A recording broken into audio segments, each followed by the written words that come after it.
Pour l'étalonnage de votre capteur de pH, vous disposerez de deux solutions, une de pH 4 et une de pH 10. Regardons le logiciel en premier. Sur votre ordinateur, localisez l'onglet Étalonnage dans le logiciel Capstone. Ouvrez-le. Vérifiez que c'est bien l'électrode de pH que nous allons calibrer. Suivant. Vérifiez que le type d'étalonnage sera à 2 standards.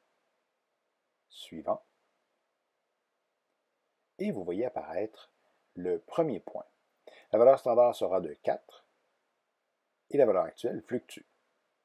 Pour pouvoir procéder à l'étalonnage, nous devons rincer l'électrode, l'essuyer avec un papier doux, faire tremper l'électrode dans la solution de pH 4 et s'assurer de ne pas la descendre trop bas afin de pouvoir laisser un petit espace pour pouvoir agiter.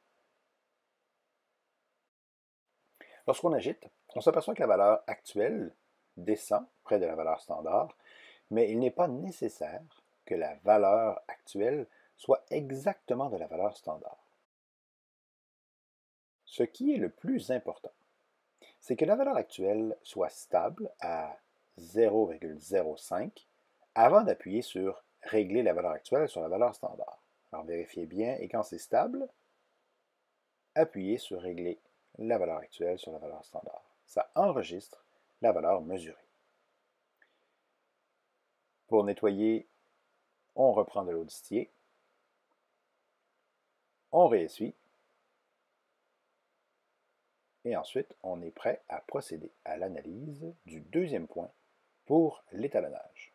Pour ce faire, on utilise la solution tampon pH 10, on insère encore une fois l'électrode, on laisse un jeu dans le bas pour pouvoir agiter, et voilà. Dans le logiciel, si la valeur standard n'est pas à 10, on l'inscrit, et on regarde la valeur actuelle. Si elle est stable, on appuie sur « Régler la valeur actuelle sur la valeur standard ».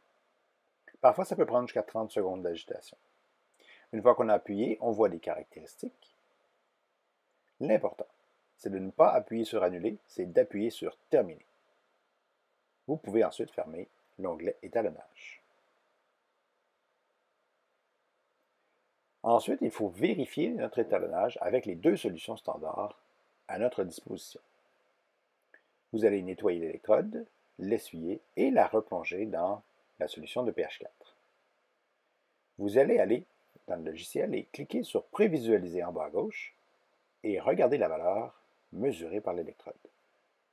Il faut, après 30 secondes d'agitation, que la valeur soit près de 4,00. Quand c'est fait, on fait la même chose, mais avec la solution de pH 10. Et quand c'est stable, on replace dans l'eau distillée. Et voilà.